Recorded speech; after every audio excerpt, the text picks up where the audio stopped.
And now I will introduce today's special guest. The state of Ontario's economy has many of us losing sleep lately. I don't know for certain if our guest speaker is losing sleep or counting sheep or counting jobs these days, but it wouldn't be surprising if he were doing all three, given his position as the minister responsible for Canada's manufacturing heartland and ailing auto industry. Since becoming Minister of Economic Development last fall, Michael Bryant has faced some colossal challenges. Imagine dealing with the multi-billion-dollar bailout and restructuring of Ontario's auto industry, the industry that directly and indirectly accounts for 375,000 jobs in this province. The scope and potential for financial disaster, he says, are comparable to what Alberta would face if it were threatened with shutting down the tar sands, but with 4 times Alberta's population at risk if things didn't work out. Now, add to his staggering workload the oversight of a 5-year, billion-dollar program to retrain Ontario's labor force, getting our people ready to compete with the most talented people in the world for the knowledge-based jobs that power advanced economies. Then there's his role in overseeing a $500 million advanced manufacturing investment strategy to encourage companies to move into leading-edge technologies and processes. To be Michael Bryant is to be one busy, bold, and brave man. But those qualities have always applied to this minister, whatever the position and the challenges facing him. Michael Bryant was elected as the Member of Provincial Parliament for St. Paul's in 1999, 2003, and 2007.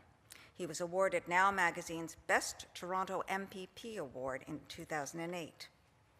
He was Ontario's youngest ever Attorney General, serving throughout the McGuinty government's first 4-year term as its Chief Legal Officer, and he has also been Aboriginal Affairs Minister and Government House Leader. Before entering the political arena, he practiced law in Toronto, clerked at the Supreme Court of Canada, and taught law and politics at the University of Toronto, Osgoode Hall, and King's College in London. He is an experienced politician, an adept negotiator, and someone who is clearly in command of every portfolio he has ever handled. That's good news because Ontario needs a very steady hand at the tiller to steer us through these uncharted economic waters. He has recently called for government to adopt a set of policies and an approach that he characterizes quite provocatively as reverse Reaganism. He says the scope of the economic challenge we face is so huge and the stakes so high that government must play a pivotal role as part of the solution rather than be dismissed as part of the problem. He's here to tell us how and more. Please join me in welcoming the Honourable Michael Bryant, Ontario Minister of Economic Development. Thank you so much.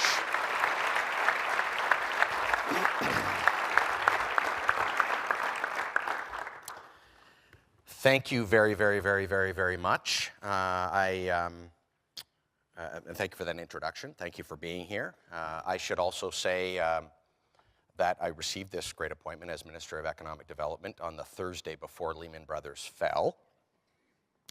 So the market has reacted very positively to my appointment. Secondly, I guess by way of warning, I was working on this fancy schmancy little presentation you're seeing here on the screens. If you're looking at the screens and not at me, I won't be at all hurt, honest. And I was working on it on the plane, flying here from Vancouver. And the lady beside me said, oh, that's so interesting. What is, oh, I know, it's a thesis. Is that your undergraduate thesis? So I've decided to throw a little Latin in. Just to torque it up, and let's just say it makes it even more accessible. I said, no, I'm your Minister of Economic Development for Ontario, and this is the plan. And she said, well, actually, I'm from British Columbia. We were flying back from Vancouver. And then she says, under her breath, thank God. And lastly, just on these this is my Peter Parker look, fabulous glasses. A few weeks ago in the legislature, I had a great moment, unforgettable moment from the perspective of the opposition. It had been 10 years that I've been in politics, and you know, starting to, some of my parts are starting to hit the aftermarket stage. And so what I'm trying to do here is read without, and you know, necessarily having to wear glasses. So I get a question about Hamilton. The New Democrat Party member from Hamilton asked a question, said, you know, Hamilton is in rough shape and it's all your fault, Michael Bryant. And then I stand up and I say, oh, no, no, no, don't you understand we've been spending a lot of money and doing a lot of things. That's how it works. So George Smitherman very helpfully flips me this Excel sheet, which has on it an investment that was made that day to improve a trail in Hamilton. At which point I said, no, on the contrary, I didn't have my glasses. I said, we just invested on the trail in Hamilton $16 billion.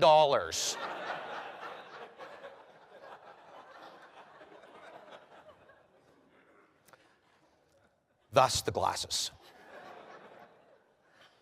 Okay, here we go. Yes, reverse Reaganism is what we're here to talk about. Now, for those who find it offensive, firstly, thank you for buying a ticket.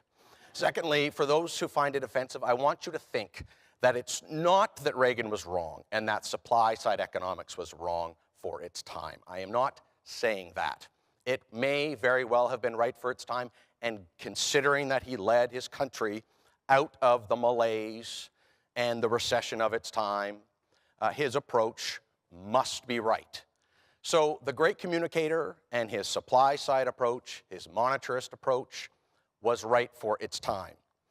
Now, the approach as articulated herein, as government is not the solution to the problem, but rather government is the problem, has a measure of complete intellectual emptiness in the sense that it's preposterous to imagine that government in this century or last century is not the most impactful institution in our day-to-day lives outside of the family.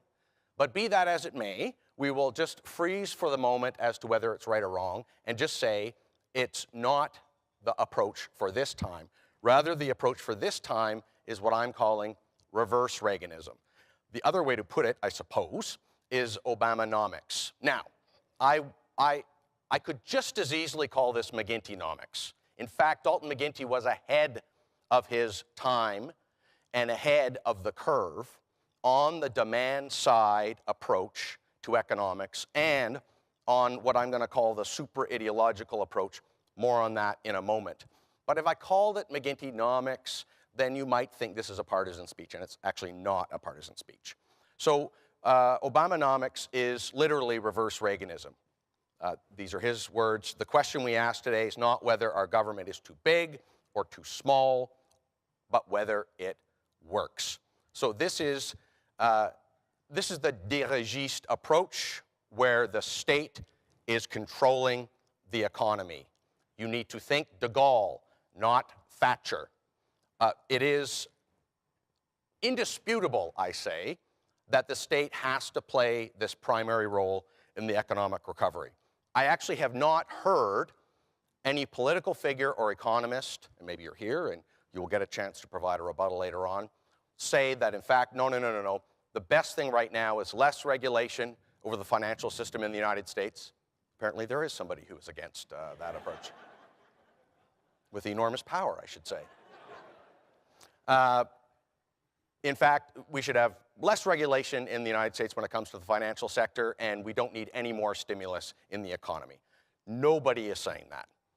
It is an approach which is the reverse of government stand back. It is an approach where government has to jump in and jumpstart the economy to allow, on a company-by-company, industry-by-industry basis, them to jump ahead. Helpfully, the president gave an interview to the New York Times Magazine, which was published over the weekend, and helpfully, I grabbed it on my flight back to Toronto, which allowed me to expand a little bit on what Obama is thinking with respect to economic policy. so I'm not citing the New York Times Magazine, but I should be. He said, we're constantly searching for a ruthless pragmatism when it comes to economic policy. Constantly searching. So let's break this down a little bit. Constantly searching as in we don't yet know what it's going to be. It's pragmatic. It's not particularly ideological. This is post-boomerism, best articulated by Obama, with a focus less on the individual rights. It is not Bentham, it is not Mill, it is not Hobbes, it's something else. I don't know, maybe it's Calvin. Is it Calvin, Duffy? I consult Duffy on these things. In any event, it's super ideological, it's post-boomerism, it's about finding that place between idealism and realism, and it doesn't quite fit into the old categories. Generational in that sense, highly idealistic. This as an Obamanomics, McGintynomics, is as concerned about the prosperity gap within as it is with the prosperity gap as between states.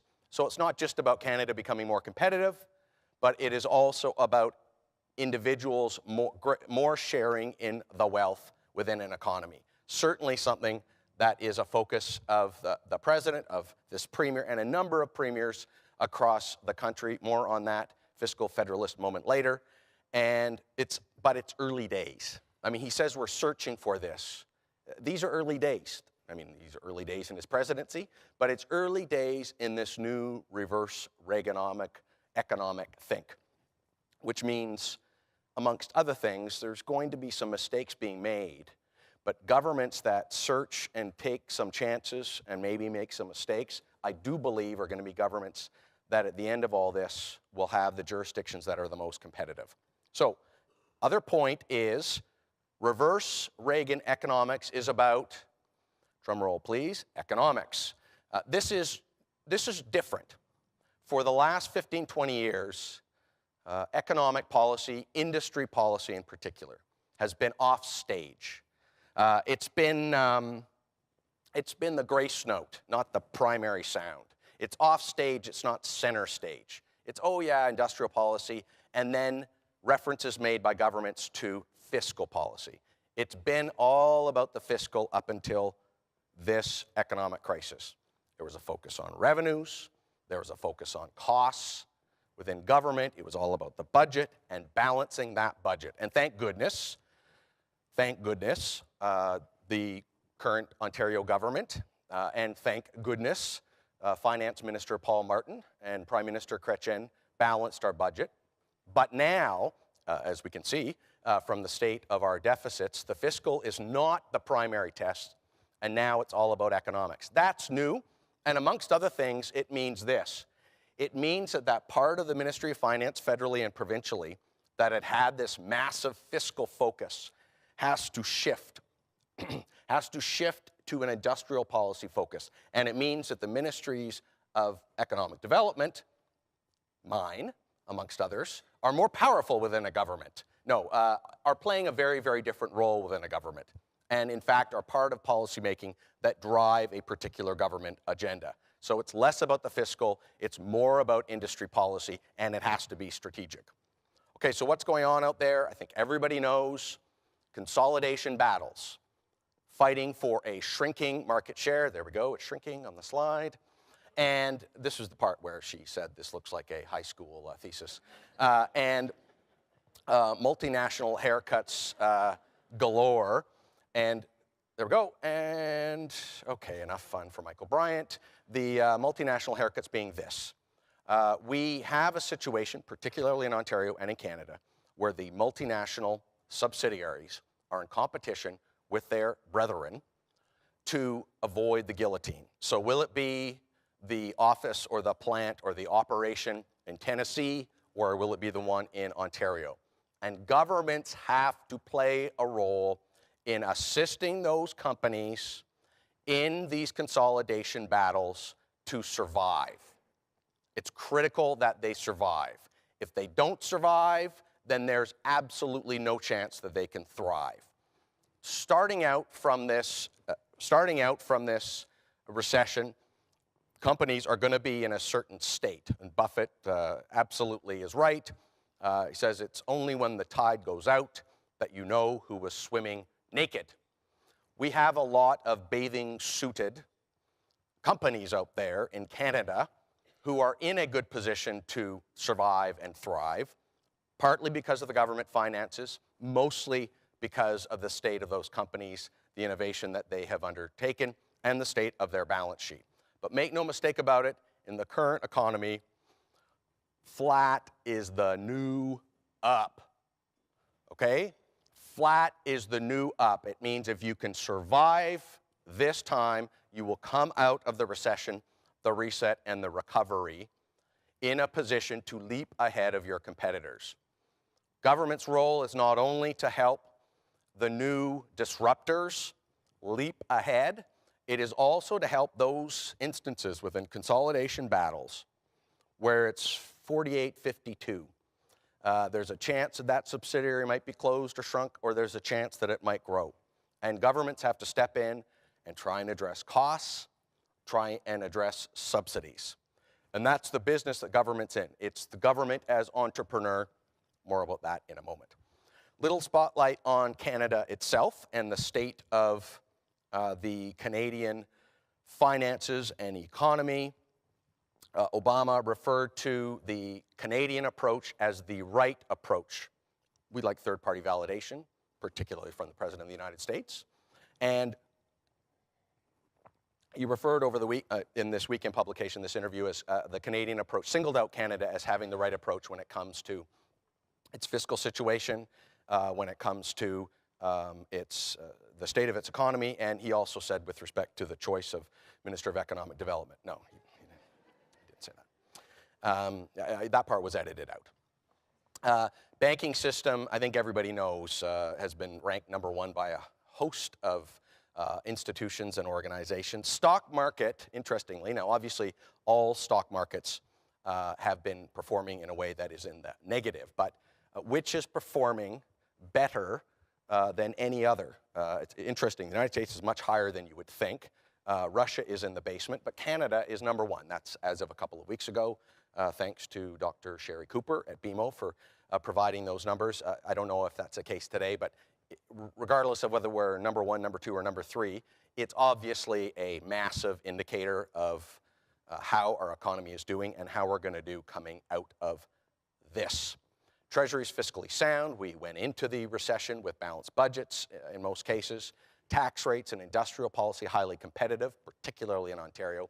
And we are one of 2 countries in the world which has both an abundance of natural resources and highly educated workforce. So huge natural resources and human resources. Another massive advantage over other jurisdictions. What's the best place to do business over the next 5 years, says The Economist? Canada's #4. I'd like to be #1, but Canada is #4. If you had been told that 5 years ago, you might have thought, wow. To know that today is a big wow, because that addresses costs, taxes, obviously all of our advantages. But the mix of it together leads The Economist to say this is clearly a place to be doing business now and in the future. A lot of this is because of the new fiscal federalism, and the new fiscal federalism is in fact an economic federalism. Fiscal federalism within governments was all about federal government sending transfer payments over to provinces, provinces fighting over how much money they ought to get, the funding formula, the have-not, the have, hopefully something to be reformed in the near future in terms of how it works. But that's not what I'm talking about when I say fiscal federalism. Fiscal federalism has now become all about the stimulus packages that the provinces provided. And so we've ended up with this asymmetrical approach where, in fact, the provinces are driving this economic recovery. TD put out in a Prime the Pump titled study, TD Economics put out Prime the Pump study last week, I believe, in which they looked at the stimulus packages, crunched the numbers, and determined, amongst other things, that the provinces are, in fact, their stimulus packages are doubling that of the federal government, doubling that. So the provinces, in many ways, are if not driving, then having a massive impact on the Great Reset and the Great Recovery in Canada.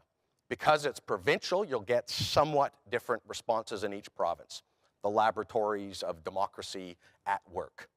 In Ontario, what we've got is huge subsidies and loans and very significant tax changes and a complete overhaul of our regulatory system. Now, on the regulatory system, the overhaul only addresses economic regulations. It does not address health and safety regulations. But what we will be doing, and I'm going to underpromise and over-deliver here because I know you've heard it before from economic ministers that there will be red tape cut. It's not that. It's changing the system whereby regulation is a risk management approach. If there's a high risk to the public, then there'll be significant scrutiny and regulation. If there's low risk, then we need to take our chances and move quickly through compliance of that regulation. But on the tax front, this is a huge change for the province. Our marginally effective tax rate is going to be cut in half. Cut in half. And if you look at that purple part of the slide, you see the Ontario sales tax go from 10.4 down to 1, down to 1.1, down to zilch. You'll see the capital tax go from 2.6 down to zilch. Anybody who thinks that the harmonized sales tax is somehow to the benefit of the provincial treasury has misled themselves. This is about making Ontario competitive, particularly for an export-oriented economy. So overall, fiscal policy, tax changes for growth. Industrial policy, $2 billion fund of funds. It's the Advanced Manufacturing Fund within the Ministry of Economic Development. It's the Next Generation of Jobs Fund within the Ministry of Economic Development, and the other funds in the other ministries, which allows us to operate as an entrepreneur. The state as uber entrepreneur. To which Peter Monk says, this will all end in tears. He does not like the idea of governments investing directly in businesses. But if not that, then what? Where is this capital that will be investing and allowing us to jump ahead? I'm not saying it's ideal. I'm just saying the delivery mechanism probably needs improvements. We could talk about that in a second. But the state has got to be strategic, and if that's the case, then we need to act as an entrepreneur and invest directly in businesses. This is governments choosing winners and losers. This was supposed to be the thing that governments weren't supposed to do. But this is the business that we are in. And one of the reasons that we're in this business is because next door, our #1 trading partner, they're in this business in a Walmart kind of way. They are in this business not just as partners, but they are very much competitors in this entrepreneurial battle. Great, wonderful, historical relationship, Canada, the United States, best friends, important start. But we are going to find out over the next few years whether or not we refer to this as a period of great recovery or a period of new protectionism. Protectionism in the form of states making investments directly in businesses. Just a quick, I'm sure everybody knows this, but we are export-oriented in Ontario. Exports are 63% of the Ontario GDP. 83% of Ontario exports are to the United States. This is putting a lot of your eggs into a basket. And so, this is probably also the part where she thought it was an undergraduate thesis. If the United States imports go down, Ontario GDP goes down.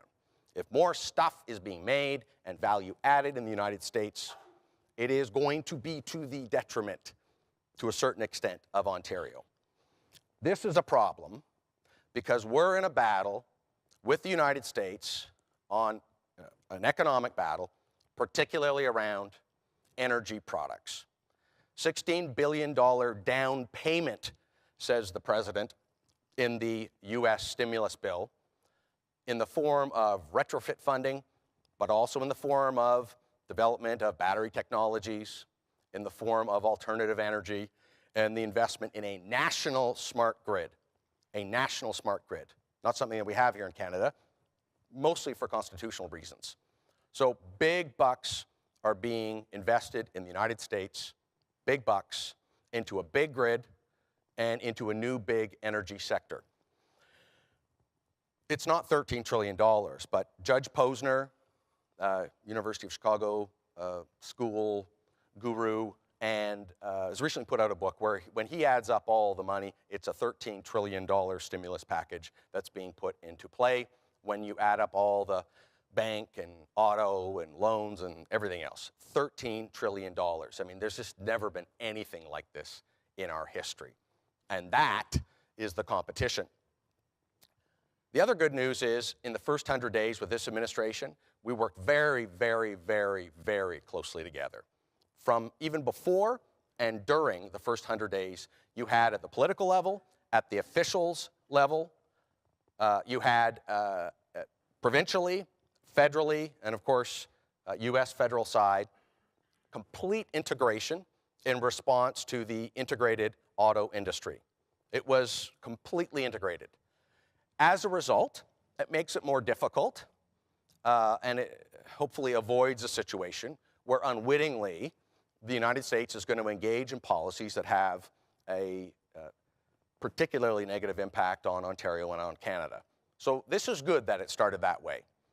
I think you're going to see in the future, obviously, I can't imagine that the United States is not going to overregulate its financial system, notwithstanding the fact that they'll be looking to Canada. How do they do it?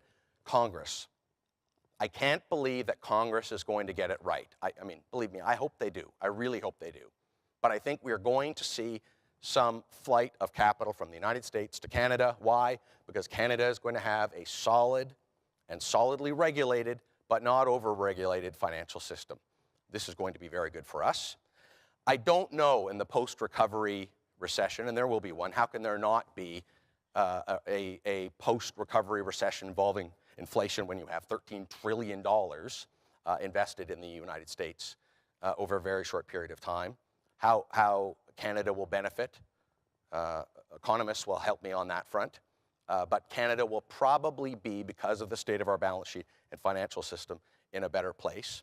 In the United States, you will then see reverse Obamanomics. Reagan will be back, government will be bad and evil, and we will get some more supply side, and we will get the balance. I'm going ahead about 10 years now. But in the meantime, I want to leave all of you with this. We have an integration between the private sector and the public sector in the United States at a level that's nowhere near what we have in Canada. Partly because of conflict rules, partly because of culture, and reasons that I can't quite explain. You have people leaving Goldman Sachs or major banks or leading companies and serving in a senior administration post or a junior administration post, and then going back to the private sector. You have that kind of cross-pollination at a level that we just don't have here. I think everybody knows that. I don't know what we need to do in order to change that. But if you've got government acting as uber entrepreneur, then we need some assistance from entrepreneurs. If you have government playing such a massive role in the economy, then the people who are affected in a very significant way need to be playing a role in that. Now, I'm doing that by coming out and seeing many of you on a regular basis. So is the Premier, so is the Finance Minister, and the other economic ministers. But we need to find a way collectively to be able to kidnap you from private enterprise, get your assistance in a significant way, and then send you back to the private sector without leaving you in a position where you cannot participate in capitalism for the next 5 years because of the conflict rules. We've got to find a way to do that. And in an informal way as well. All the unpaid informal advisors out there will be called upon. But please, if you hear nothing else today, hear this. We need you to contact us as well. We're doing our best to reach out. We are undertaking a massive outreach effort. But you know, Ministry of Economic Development is in the phone book. And if you want to speak to somebody about the following subject, you will get directed to the right person. We will eventually have, as a result of the regulatory reform, a one number for business, where you don't need to call different ministries. You just call that one number, you get directed to the right ministry. But in the meantime, companies need to come here to government in order to participate in this state entrepreneurship, in this reverse Reaganism, just as government needs to reach out there. It was the boast of Augustus that he found Rome of brick and left it of marble. It will be the boast of McGintynomics and Obamanomics that they found this post-Lehman Brothers economic rubble and created the great economic reset. This is our future in Ontario. I feel, just in my gut, I feel as if we're on the cusp of something quite fantastic. And I look forward to working with all of you in getting there. Thank you.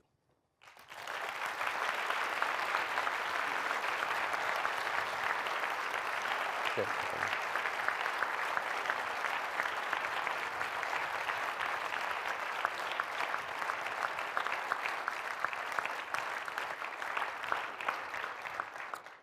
Okay, questions, cries of anguish? Sir. Thank you. Bob Weiss, General Electric Canada. Minister, your government recently introduced the Green Energy and Green Economy Act, and it was largely framework legislation, which leaves a lot of the decisions yet to be made, and I assume you're working closely with Minister Smitherman on that. Wonder if you could say something about your view of the Ontario content rules that are going to be part of that legislation as it unfolds. Geez, I was being so direct up until now. You know, here's our approach. I mean, I think you know very well that the Energy Minister and the Premier are very dedicated to massive reform in this area. And partly this is being done through content, partly this is being done through the tariff rules, and partly this is being done through investments. You know what we're up against, just certainly when, firstly, you know because it's your job to know, but certainly from the evidence that you saw today, the heavy competition that we're in. We are in the midst of having this discussion with your and all sectors involved in order to get it right. And any sense that the decision has already been made and that that on the content front the deal is done is just not the case. So we will, I should have given you an opportunity to give me advice in front of the group as to what it would look like, except that I already know what your advice is, and it's very good advice. So the deal's definitely not done. Ah, hello, it's Jennifer Mossop.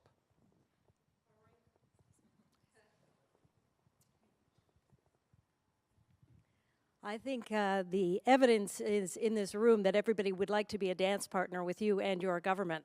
So you've got a good signal there. And basically, you know, they do want to know what is the best way. You're going to be doing an outreach, aside from 1-800-M-Bryant that we're all supposed to call at this point.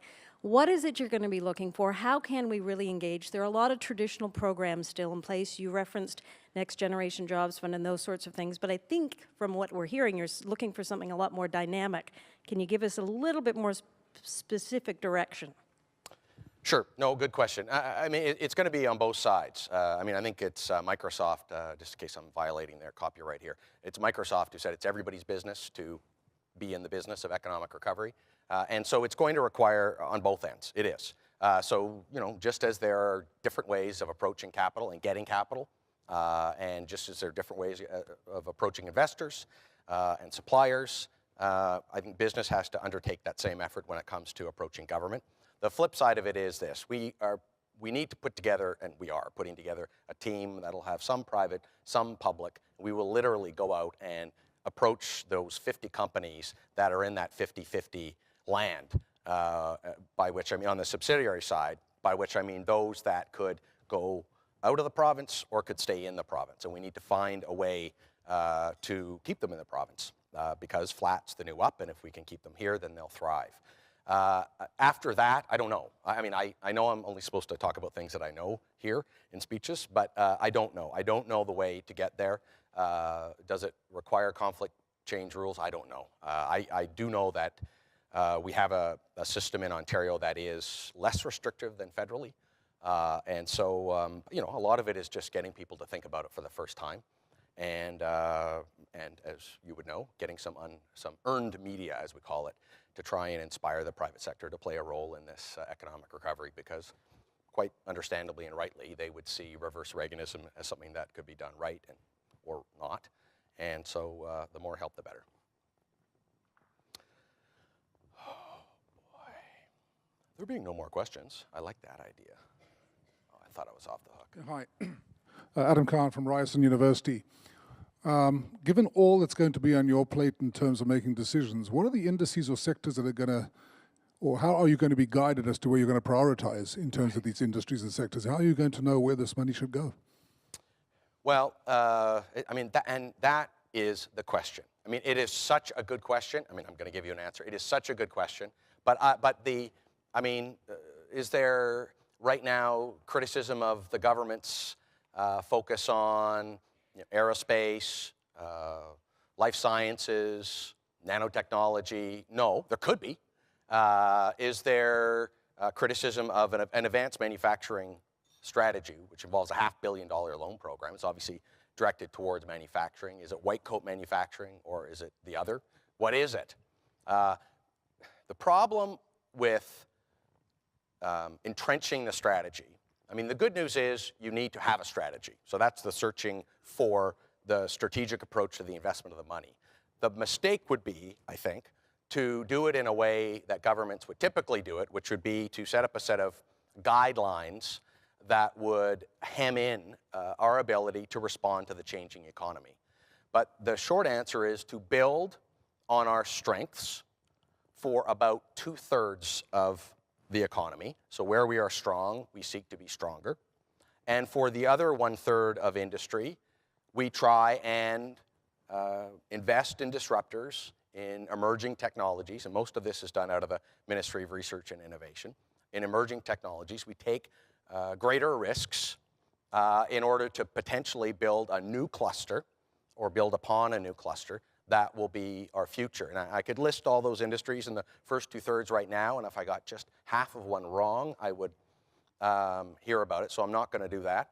But I just on that front, on the strategic front, want to say something else.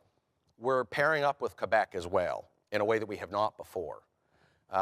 We got the great assistance of the Honourable Jim Peterson, who I don't know if he's here today, I do believe he is, in working on an interprovincial agreement with the province of Quebec. The premiers of Quebec and Ontario will be having a joint cabinet meeting in the spring. You are going to see unprecedented collaboration between the provinces. And I can tell you this, the days of Ontario competing with Quebec for investments are pretty much over. The days of Ontario and Quebec teaming up to obtain new investments are here. It is going to be a seriously potent combination, and it's going to mean that our strategic focus is going to be branching out into new areas as a result. Excellent. Thank you, everybody. Thanks.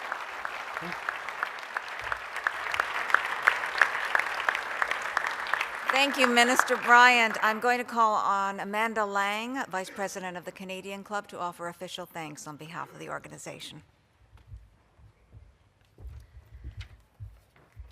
It's with great pleasure that I offer our thanks of the room and on behalf of the Canadian Club, Minister.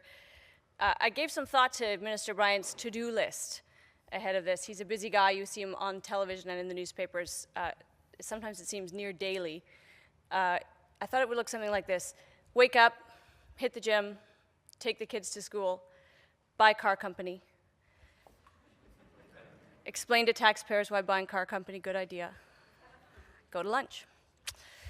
You may know that he's a boxer, has been for many years, since he was a young boy, I believe.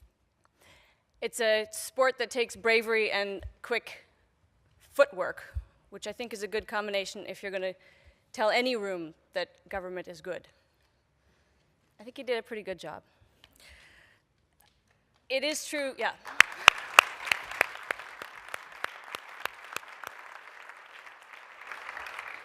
It's certainly true, though, that transparency and integrity and honesty are all vital qualities from governments and all leaders at times like this. Those are qualities that Minister Bryant has demonstrated and continues to demonstrate. I know as a journalist who has the privilege of interviewing him that it is something that he brings to the job. And as somebody who's known him a long time, I would say that I'm always interested in seeing what he will tackle next. Whatever it is, he'll bring his trademark zeal and enthusiasm and great skill to it. So once again, Minister Bryant, thank you very much for being with us today.